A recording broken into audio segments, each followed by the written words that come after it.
안녕하세요, 구독자 여러분. 오늘도 랄라의 사연 드라마를 찾아주셔서 감사합니다. 오늘도 역시 재미난 사연을 준비해 봤는데요. 그럼 바로 시작하겠습니다. 안녕하세요. 모두 무탈한 삶을 살고 계신가요? 혹시 지금의 삶에 만족하지 못하고 우울증에 빠지시진 않으셨나요? 안녕하세요. 전 이른이 조금 넘은 여자입니다. 앞서 삶에 대해 말씀드린 건 제가 아주 큰 사건을 겪었기 때문인데요.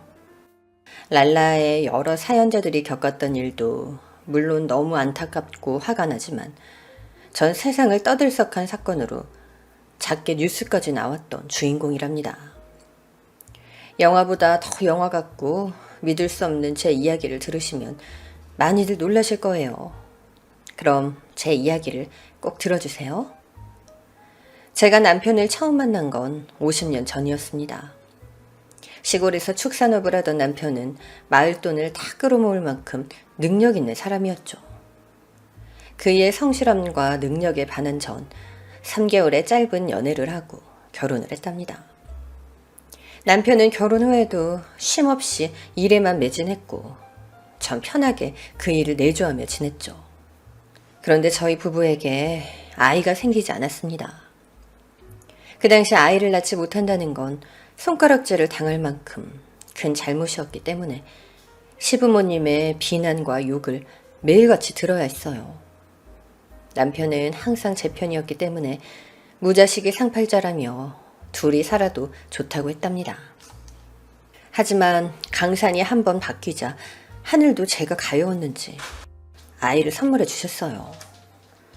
게다가 남아 선호 사상이 심하던 시대라서 아들을 낳아 그동안 받았던 비난을 그만 듣게 되었답니다. 결혼한 지 10년 만에 얻은 아들인 만큼 애지중지 키웠어요. 아들 녀석은 시댁 식구들은 물론 마을 사람들 모두에게 사랑을 듬뿍 받고 자랐습니다. 그런데 그게 문제였어요. 모든 사람들이 아들에게 오냐오냐 해서 좀 버릇이 없었어요. 밥상에 먹고 싶은 반찬이 없으면 숟가락을 집어 던지기도 했고 시부모님께 냄새가 난다고 코를 막는 못된 행동들을 자주 했답니다. 그럴 때마다 아들을 혼내는 건 저 하나뿐이었어요. 귀하게 얻은 집안의 손자였으니 아무도 따끔하게 아들을 혼내는 사람 하나 없었답니다. 전 회초리를 들어 아들의 종아리를 때리며 훈육했고 버릇없는 행동들을 하나하나 고쳐가며 키웠어요. 그리고 남편의 축산업이 날이 갈수록 규모가 커지자 전 시골에서 지낼 수 없었습니다. 도시로 나가서 회사를 크게 차려야 할 정도로 일이 잘 되었기 때문이죠. 저희 세 식구는 번화가로 이사를 했고 남편의 회사도 멋들어지게 차렸습니다. 남편은 수년 동안 가정과 회사를 지키는 멋진 가장으로 지냈고 아들도 중학교 때부터는 철이 들어서 어릴 적 버릇없는 모습을 더 이상 보이지 않았어요. 이렇게만 살면 더 바랄 게 없겠다 싶을 만큼 행복하고 만족했죠. 하지만 세상 일이 모두 자기 뜻대로 되지 않는 것처럼 저 역시도 큰 위기를 맞게 되었답니다. 전 남편이 성실하고 근면한 사람으로만 알고 있었는데 전혀 다른 생활을 하고 있었어요. 그이는 매일같이 야근하고 밤새서 들어오는 날이 많았는데 알고 보니 그 시간에 도박을 하고 있던 거예요. 영화에 나올 법한 비닐하우스 도박장이었는데 거기서 하루 종일 도박을 하며 지냈답니다. 그리고 도박의 끝은 패가망신이었으니 제 남편도 예외가 아니었습니다. 회사 담보로 수억 원의 돈을 빌린 것도 모자라 집을 담보로 돈을 빌려 비닐하우스에서 도박으로 모두 허공에 날려버렸죠. 아무것도 몰랐던 전 하루아침에 거지 신세가 되어서 길바닥에 나앉게 되었어요. 부랴부랴 주택집에서 새를 내놓은 지하방을 구해 세 식구가 들어가게 되었고 고등학생이었던 아들은 마음을 놓고 공부도 할 수 있는 공간이 없었답니다. 남편은 모든 걸 잃어서 매일 술로 하루를 보냈고 아들은 밖으로 나돌며 집에 거의 들어오지 않았죠. 누군가는 돈을 벌고 생계를 이어나가야 해서 술에 취해 제정신이 아닌 남편 대신 제가 사회로 뛰어들었답니다. 아무런 이력이 없던 제가 취직하는 건 쉽지 않았어요. 길을 돌아다니다 파출부, 공장 알선이라고 쓰여있는 인력사무소를 들어가 일자리를 마련하게 되었습니다. 전 돈을 더 많이 주는 곳을 소개해달라고 했고, 인력소장은 공장 야간 일이 수당도 붙고 하니 도전해보라고 권유했어요. 그래서 공장으로 취직해 시커먼 먼지와 악취를 맡아가며 일을 하게 되었답니다. 그렇게 번 돈으로 아들을 뒷바라지하며 생계를 이어갔어요. 하지만 남편은 시간이 지나도 술독에 빠진 채 옛날에 잘 나갔던 시절만 주저리 떠들기만 했고, 정신 차리고 일할 생각은 눈꽃만큼도 없어 보였습니다. 그래도 그동안 남편 덕에 잘 살았으니 제 할도리를 해야겠다는 생각에 그 일을 나무라지 않았고, 마음을 다잡을 때까지 기다리기로 했답니다. 한편 아들 녀석은 집안 꼴이 말이 아닌데도 공부를 곧잘 해서 수능시험 점수를 높게 받았고 명문대에 들어가게 되었어요. 준호야, 정말 잘했어. 수고 많았다. 이런 상황에서 수능시험 치른 것도 신기한데 명문대까지 합격하다니 네가 자랑스러워. 아이씨, 합격하면 뭐예요. 어차피 대학 등록금도 없는데. 우리 집 완전히 망해서 저 대학에 보내줄 수나 있어요? 아들은 늘 퉁명스럽게 말했지만 뭐라 하지 못했어요. 이전의 선과는 너무 다른 인생을 살게 해서 너무 미안했기 때문이죠. 그럼 보내줄 수 있지. 엄마가 열심히 일하고 있잖아. 대학은 충분히 보내줄 수 있으니까 넌 아무 걱정 말고 대학 가서 공부나 열심히 해. 전 공장 일을 하며 아들을 위해 적금을 들어놓았답니다. 그리고 그 돈을 계획한 대로 쓰게 되었죠. 다행히 돈이 모자라지 않아서 아들의 입학금과 첫 학기 등록금을 내주었고, 다음 학기 등록금까지 충분했습니다. 그래서 내년 등록금을 마련하기 위해 또다시 적금을 들었고요. 아들은 기숙생활을 했기 때문에 방학이나 되어야 집에 들어왔어요. 그런데 햇빛 한 줄기 들어오지 않는 지하방에 술 취한 남편을 마주해야 하니 하루 이틀 머물다 돌아가고 말았답니다. 그러던 어느 주말이었습니다. 전 한 달에 이틀을 쉬었는데 그날은 집에 있었죠. 게다가 아들 녀석이 어떻게 제가 쉬는지 알고 찾아와서 집밥을 먹고 싶다고 하더군요. 우리 아들 엄마 밥이 그리워서 온 거야? 야, 엄마 감동인데. 자주는 못 해주지만 가끔씩 찾아와. 네, 그럴게요. 그러자 옆에 있던 남편이 술주정을 시작했습니다. 너 대학물 좀 먹었다고 예비 무시하냐? 내가 지금은 꼴이 이렇지만 한때 잘 나가는 사업가였어. 그 덕에 너도 잘 먹고 잘 살았다는 거 잊지 마라. 예비는 마음만 먹으면 얼마든지 일어설 수 있다고. 그러니까 평소에 잘하란 말이야. 네, 아버지, 알겠어요. 아들은 늘 들어왔던 말이라 아무렇지 않게 무뚝뚝하게 대답하고는 제가 차려준 밥을 싹싹 긁어 먹었습니다. 그리고 다시 기숙사로 돌아가겠다며 인사를 하고 돌아갔네요. 그런데 그날 밤 큰 사고가 일어났습니다. 저희 지하방에 큰 불이 나는 바람에 저와 남편은 회색 연기를 마시며 어렵게 빠져나왔어요. 다행히 저와 남편은 크게 다치지 않았습니다. 소방관들이 불을 제압하고 어디서 불이 시작되었는지 찾아보았는데 근처에 작은 라이터 기름통이 발견되었습니다. 누군가 일부러 화재를 낸 거죠. 전 그런 짓을 누가 했느냐고 언성을 높이며 빨리 범인을 잡아달라고 했답니다. 하지만 그때 당시 저희가 살던 골목길에는 CCTV가 없었고 목격자도 없어서 범인을 찾지 못했죠. 그런데 엎친 데 겹친 격으로 주인집 아저씨가 지하방을 불태웠으니 저희에게 보상을 하라고 하더군요. 고소장까지 써놨으니 빠져나갈 생각은 하지 말라면서 말이죠. 다행히 제가 들어놓은 보험이 있어서 보상을 할 수 있었고 돈으로 손해보는 일은 없었답니다. 그리고 불타버린 지하방을 떠나 다른 지하방을 구하게 되었네요. 남편은 그런 큰일을 겪었는데도 전혀 달라지지 않았어요. 수년 동안 술에 찌들어 사는 걸 매일 봐야 하는 곤욕을 치러야 했답니다. 아주 다행스럽게도 아들은 대학을 졸업하고 좋은 곳에 취직까지 해서 저와는 다른 인생을 살 수 있었어요. 아들 녀석은 저에게 그동안 고마웠다며 앞으로는 자기가 효도할 테니 기다려달라는 말을 하며 저를 울렸습니다.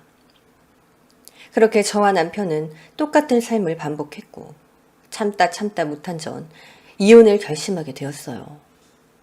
아무리 과거에 부유하게 살게 해준 고마움이 있다 해도 계속 같이 살다간 제 인생은 시궁창에서 벗어나지 못할 것 같더라고요. 그이는 제가 알코올 중독 치료를 받아보자고 수백 번을 말해도 듣지 않았고 매일 똑같은 술주정으로 절 지치게 만들었습니다. 남편이 도박으로 집안을 말아먹은 지 10년째가 되던 해 처음으로 이혼 이야기를 꺼냈어요. 여보, 나도 할 만큼 했어. 나 이제 더 이상 당신이랑 못 살겠어.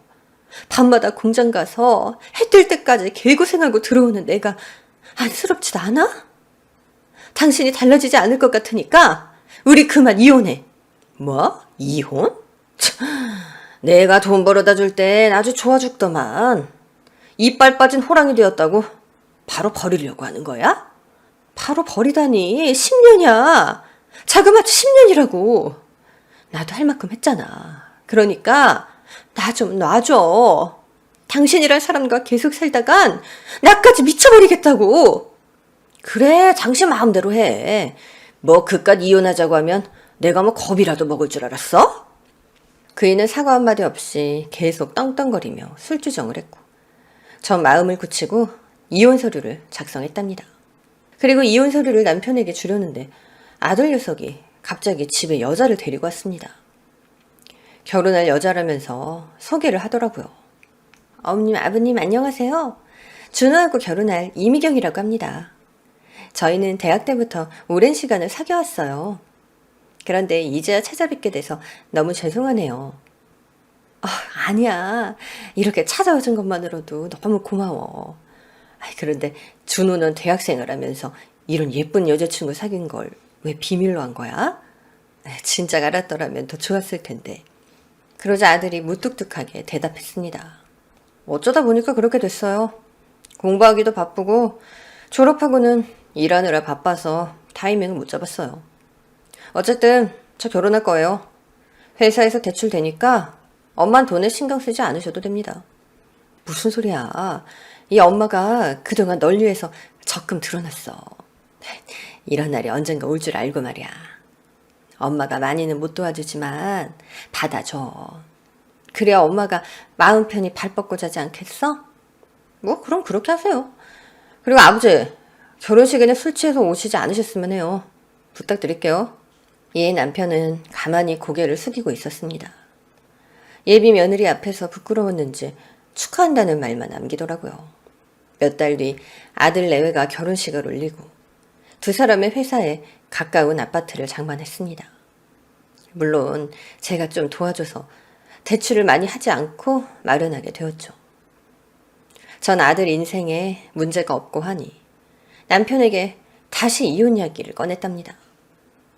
그이는 묵묵히 바라보다가 조금만 더 생각해보겠다고 발을 빼는 거예요. 왜 이혼 안 해주겠다는 건데? 지난번엔 분명히 이혼하겠다고 했잖아. 그게 말이야. 너무 늦었지만 내가 다시 일어설 기회를 주면 안 되겠어? 준호 장가가는 걸 보니까 정신이 번쩍 들더라고.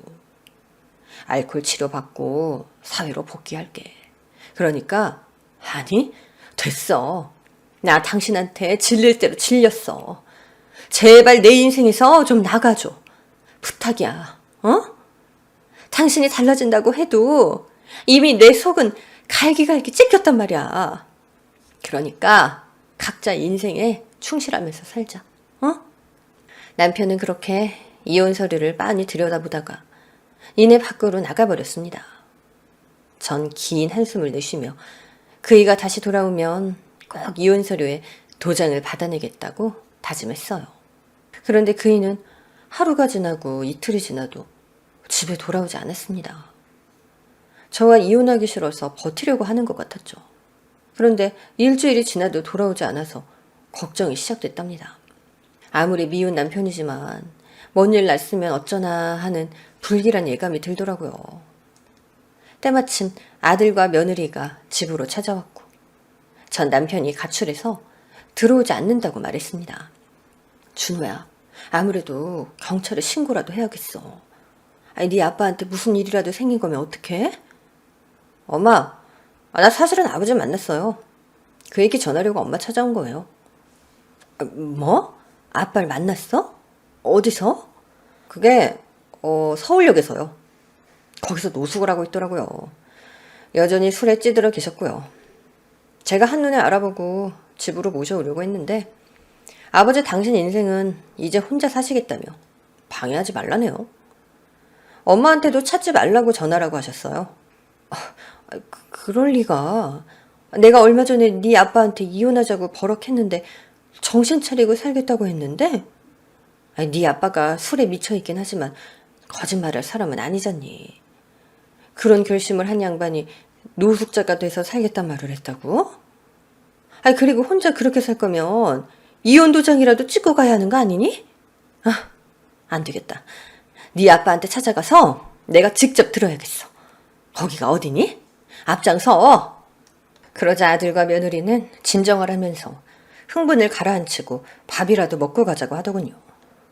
전 며느리 앞에서 이게 무슨 망신인가 싶어서 미안하다고 연신 사과를 했고 금방 밥을 차리겠다고 했습니다. 어머님, 제가 초밥 사왔거든요. 따로 차리지 않으셔도 돼요. 제가 상 펼게요. 고맙다. 안 그래도 몸이 떨려서 밥하기 힘들 것 같았는데 어서 먹고 네 아빠 찾아가 보자.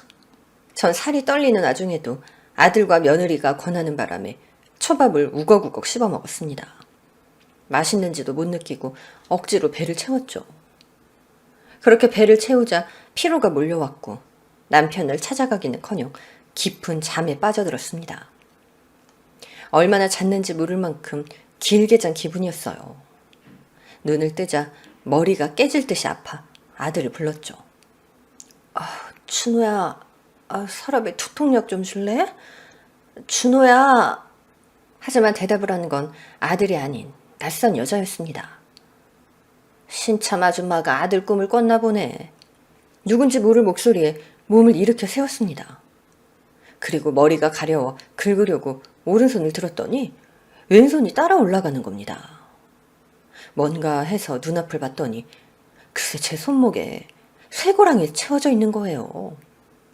그리고 주변을 돌아봤더니 젊은 여자부터 늙은 여자들까지 수십 명이 저처럼 쇠고랑을 차고는 누워서 자고 있었습니다. 여기 어디예요? 제가 왜 여기서 쇠고랑을 차고 있는 거죠? 겁에 질린 목소리로 묻자 저보다 나이 많은 여자가 침착하게 대답하더군요. 여긴 신안의 어느 섬이에요. 염전이 있는 곳이지. 예? 염전이요? 저 집에서 잠이 들었는데 제가 왜 여기에 온 거예요? 이봐 아줌마, 당신 팔려온 거야. 여기 있는 사람들도 죄다 팔려온 거고. 팔려오다뇨? 누구한테 팔려왔다는 거예요? 난 사채업자한테 돈을 못 갚아서 끌려왔어. 뭐 당신도 비스무리 하겠지. 아니요, 전 빚 같은 거 없어요. 분명히 아들과 며느리랑 밥을 먹고 잠이 들었을 뿐이라고요. 그런데 잠에서 깨니까 여긴 거예요. 그럼 자식들이 팔았겠구먼. 여기 자네 같은 사람들 천지야. 제가 당황해하자 그 여자가 더 자세히 말해주었습니다. 제가 있는 곳은 신안의 한 섬이고 선착장 따위 없는, 사람들이 오지 않는 곳이라고 설명했어요. 이에 전 시대가 어느 때인데 염전노예가 있냐며 물었더니 다들 제 말을 비웃었습니다. 그리고 내일 아침이 되면 다 이해가 될 거라면서 잠이나 더 자라고 말했답니다. 전 공포에 질린 채 뜬 눈으로 밤을 지새웠고 해가 뜨자 저와 여자들이 누워있는 곳이 헛간이라는 걸 알게 되었습니다.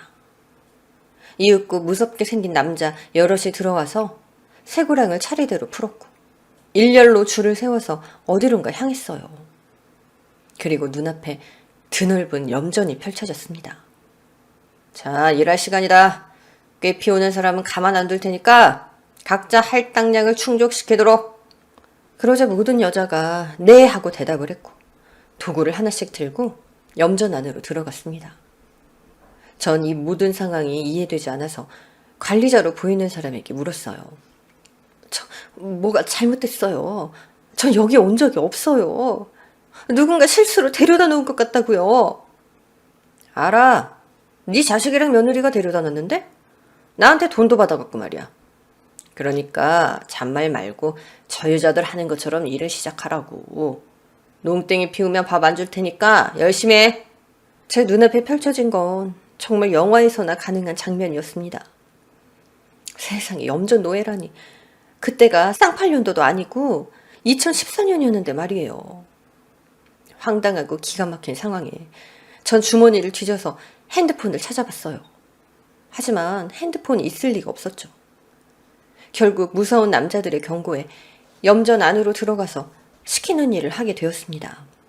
얼떨결에 일하게 된 전 다른 여자에게 이게 다 무슨 짓이고 경찰에 신고해야 되는 게 아니냐고 똑같은 말을 물었어요. 그런데 아무도 제 물음에 대답하지 않았습니다. 그중 한 여자가 저에게 일러주더군요. 일하는 중 말을 했다간 밥을 굶거나 잠을 재우지 않는 벌을 준다고요. 하지만 제정신이 아니었던 제가 말을 멈출 리가 없었고 계속해서 사람들에게 물었답니다. 그러자 무섭게 생긴 남자 하나가 다가와서 오늘 밤에 잠을 재우지 않겠다고 말했고 한마디만 더 하면 하루 종일 밥을 굶기겠다고 경고했습니다. 저야 밥이고 잠이고 다 필요 없으니 집으로 보내달라고 악을 쓰며 발악했어요. 결국 절 염전에서 끌어내 작은 헛간에 집어넣었고 쇠고랑을 채웠답니다. 그리고 경고한 대로 저에게 밥을 주지 않았고 밤에는 잠을 재우지 않고 서 있게 만들었어요. 하룻밤을 그렇게 보내고 지칠 대로 지친 전 그들이 시키는 대로 하기로 했답니다. 아직 실감은 나지 않았지만 배고픔과 잠을 충족시키려면 염전 안으로 들어가 일을 해야 한다는 걸 뼈저리게 느꼈죠. 팔다리에 힘이 들어가지 않았지만 어떻게든 버티려고 안간힘을 썼네요. 떼약볕에서 물 한 잔 마시지 않고 일했더니 졸도하기 직전이었고 점심시간에 밥과 물을 먹고 나서야 정신을 차릴 수 있었답니다. 그렇게 며칠 동안 말을 아끼고 일만 하게 되었고 머릿속에 아들 내외가 떠올랐지만 지우려고 애를 썼어요.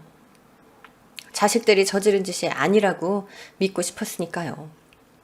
조금 적응이 되자 주변 사람들을 알아갔는데 절반 이상이 지적장애가 있는 사람들이었고 사채빚을 못 갚고 온 사람들과 자식들 손에 이끌려온 사람도 있었답니다. 전 어떻게든 이곳에서 탈출해야겠다는 생각을 했고 방법을 찾아보려고 눈동자를 이리저리 굴렸어요. 하지만 선착장도 없었고 사람이라곤 염전에서 일하는 인부이자 노예들이 전부였고 바다 위를 떠다니는 배 한 척이 보이지 않았답니다. 그렇게 몇 달 동안 그 생활이 계속되었고 밖으로 빠져나갈 계획은 점점 흐려졌어요. 다른 사람들처럼 자포자기하고 여기서 살아야겠다는 생각까지 도달하고 말았습니다. 그런데 이튿날 염전을 향해 걸어가는데 남자 인부 하나가 제 손등을 살짝 건드리는 거예요. 기운 빠진 전 힘겹게 고개를 들어 쳐다봤죠. 그 남자는 저를 보고 씩 하고 미소를 지었습니다. 그 순간 저도 모르게 악소리를 지를 뻔했어요. 놀랍게도 그 남자는 바로 실종된 제 남편이었습니다. 그이는 말을 할 수 없는 상황이어서 저에게 쪽지를 건넸답니다. 전 재빠르게 옷 속으로 숨기고 밤이 되어서야 쪽지를 읽게 되었어요. 쪽지엔 이렇게 쓰여 있었습니다. 여보, 내가 이 지옥에서 빼내줄게. 방법을 찾았어. 쪽지와 같이 준 클립을 잘 보관해둬. 그걸로 쇠고랑을 풀어야 할 테니까 말이야. 미리 연습 좀 해둬야 돼.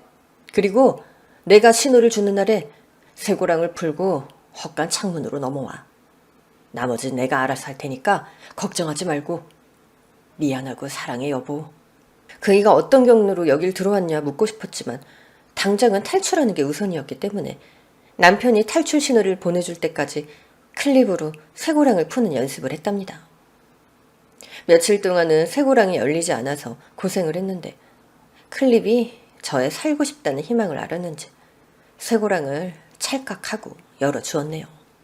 그리고 사흘 뒤 염전으로 이동하던 중 남편이 저에게 신호를 보냈습니다. 신호는 윙크였어요. 그이는 썩은 치아를 보이며 미소를 짓기까지 하며 오늘이 탈출하는 날이라는 걸 알렸답니다. 그날 밤 헛간에서 모두 잠이 들었을 때 클립으로 쇠고랑을 풀고 창문을 열어서 온몸을 던졌어요. 그러자 제 눈앞에 남편과 다른 인부가 서 있었습니다. 말씀 많이 들었어요. 김 씨가 말한 대로 미인이시네요. 그의 말에 대답하지 않고 바로 남편에게 물었습니다. 당신 어떻게 된 거야? 나도 당신도 왜 여기 있는 거야? 여보, 그 얘긴 나중에 하고 일단 조용히 따라와. 우리가 창고에서 나룻배를 발견했거든? 지금 관리자들 모두 잠들었으니까 그걸 타고 여길 빠져나갈 거야. 그때까지 아무 말도 하지 말고 숨소리도 죽여야 돼. 하고 싶은 말과 묻고 싶은 말이 많았지만 남편이 하라는 대로 입을 다물고 고개를 주걱거리고 그이의 뒤를 쫓아갔습니다. 저희 세 사람은 까치발을 들고 소리가 나지 않도록 창고까지 걸어갔고 남편과 함께 탈출한 남자가 작은 나룻배를 들고 나왔답니다. 그리고 바다까지 나룻배를 들고 이동했고 바다 위에 배를 띄웠어요.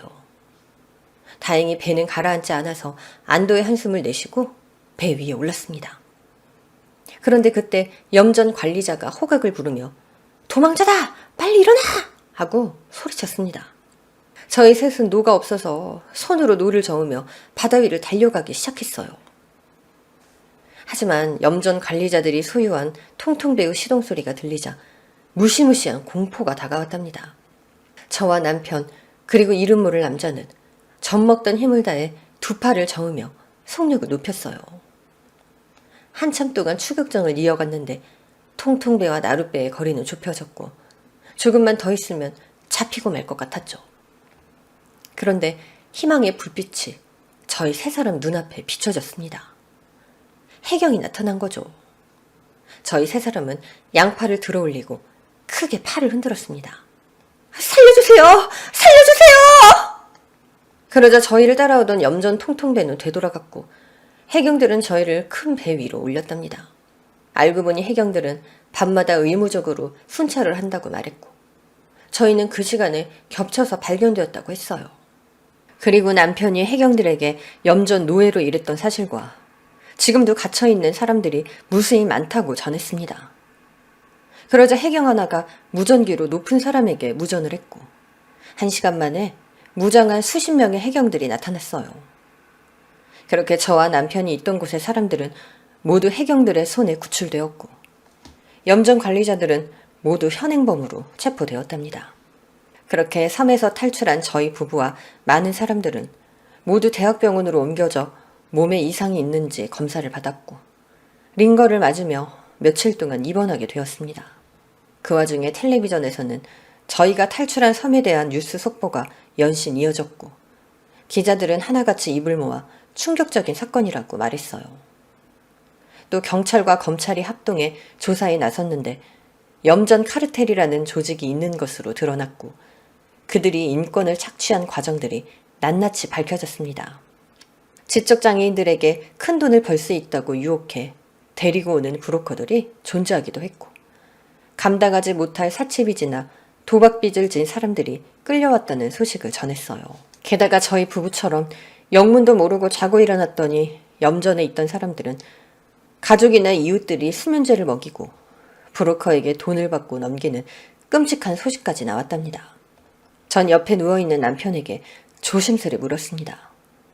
여보, 우리도 그럼 우리 아들이 그런 거야? 응, 맞아. 당신은 잠이 든 채 그곳에 버려졌지만 난 맨정신에 끌려오다시피 했어. 아들 놈하고 며느리가 짜고 그런 거야. 아까 경찰이 찾아와서 나한테 말했는데 아들하고 며느리는 이미 잡혔다고 하더라. 우리 아들이 왜? 도대체 왜 그런 거래? 뭐겠어, 돈이지. 이놈이 알고 보니까 주식인지 뭔지에 전 재산을 투자했다가 쫄딱 망한 모양이야.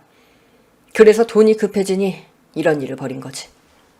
아들놈은 우리를 염전에 넘긴 거로만 돈을 번 게 아니야. 우리가 자식들과 낚시하다 실종되었다 신고를 하고 얼마 전엔 당신과 나의 사망보험금까지 탔대. 그 돈으로 해외로 이민을 준비하던 중이었는데 어제 잡혔다고 하더군. 그뿐만 아니라 우리가 예전에 살던 지하방에 불이 났던 거 기억나? 그것도 아들놈 짓이었대. 경찰이 계속 신문하니까 진실을 말했다나 봐. 전 믿기지가 않아서 아무런 말을 하지 못했어요. 제가 그동안 키웠던 아들이 왜 그런 나쁜 마음을 먹었는지 이해가 되지 않았답니다. 그런데 남편이 절 이해시키려고 다시 말문을 열었어요. 다 나 때문이지. 애비가 도박한다고 사업이고 집이고 다 말아먹고 술독에 빠져 인간답지도 못하게 살았으니 아들놈이 엇나간 거야. 죄가 있다면 다 내 탓이라고. 아니, 당신이 그렇게 망가졌어도 내가 준우 뒷바라지 다 해줬잖아. 대학교 등록금도 결혼 자금도 남들이 해준 만큼 해줬단 말이야. 당신이 망가져서 준우가 그런 못된 마음을 가졌다는 건 말이 안 돼. 이튿날 병원에서 퇴원한 저희 부부는 경찰서로 가서 피해자 진술을 하게 되었고 염전에 대한 이야기를 주구장창 알렸답니다. 그리고 아들 내외가 아직 구치소로 이감하기 전이라며 유치장에서 데려와서 저희 앞에 앉혔어요.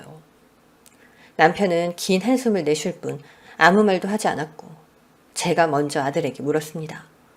준호야, 너 왜 그랬니? 엄마 아빠한테 왜 그런 짓을 한 거야? 나도 몰라요. 그냥 어쩌다 보니까 그렇게 된 거예요. 돈이 그렇게 필요했어? 그래서 지하방에 불을 내고 염전에 내다버리고 낚시하다 실종된 걸로 위장해서 사망보험금까지 타먹은 거야? 그러자 며느리가 고개를 들어올리며 날카로운 눈으로 절 째려보았습니다. 거참 말 더럽게 많네. 도박으로 재산 날리고 가진 거 쥐뿔도 없으면 몸으로라도 때워야 될 거 아니야. 그리고 염전에 내다버렸으면 그냥 쥐 죽은 듯이 살지. 왜 기어나와서 우리를 이 꼴로 만들어? 자식을 생각했으면 그냥 염전이 내 집이다 하고 살았어야 되는 거 아니야? 뭐야? 너 지금 그게 할 소리니? 이제 보니 네가 시작이었구나. 내 아들을 홀려서 범죄를 저지른 거야. 내 말 맞지? 뭐래니? 이 아줌마, 모든 행동은 당신 아들이었어. 난 조언만 해줬을 뿐이라고. 이런 루트로도 돈을 벌 수 있다고 말이야. 그럼 뭐해? 당신들이 다 망쳐냈는데 이제 우리 인생은 끝장냈다고. 부하가 치밀어 자리에서 일어나 며느리의 따귀를 세차게 날렸습니다. 그랬더니 아들 녀석이 절 노려보더군요. 지금 뭐한 짓이야? 이 사람이 뭘 잘못했다고 따귀를 날려? 모든 건 다 내가 했다고. 아이씨, 애미나 별 그지 같은 것들이 걸려가지고 내 인생이 이 모양이지. 당신들이 날 이렇게 만든 거야. 집사람도 아닌 바로 당신들이라고. 아들의 패륜적인 행동과 말에 너무 놀라서 팔다리가 떨렸어요. 요즘 말하는 가스라이팅에 걸린 건지 본성이 그런 건지 가늠조차 할 수 없었답니다. 그 순간 남편이 자리에서 벌떡 일어나 준호의 귓방맹이를 날려버렸습니다. 그러자 경찰관들이 제 남편을 말렸고 아들과 며느리는 그대로 유치장으로 들어가게 되었어요. 경찰서를 나와서 남편과 말없이 걷기만 했습니다.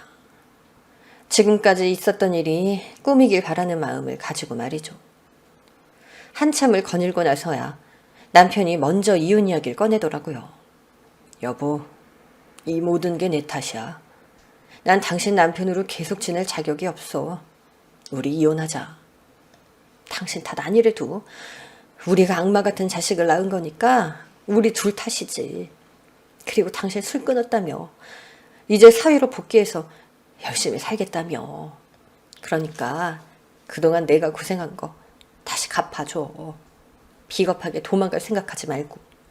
남편은 굵은 눈물을 흘리며 그 자리에 주저앉고 말았고 저에게 미안하다 용서를 빌었습니다. 그리고 전 그 일을 용서하고 집으로 데려갔어요. 그렇게 저희 부부는 다시 새롭게 시작하기로 했네요.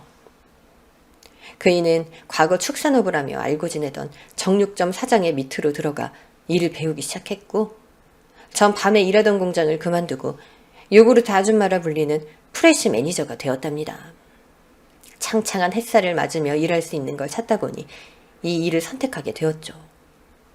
지금 글을 쓰는 이 순간은 8년 정도가 지났는데요. 사실 아직까지 염전에 있던 사건이 잊혀지지 않는답니다. 남편도 자주 악몽을 꾸고 있고요.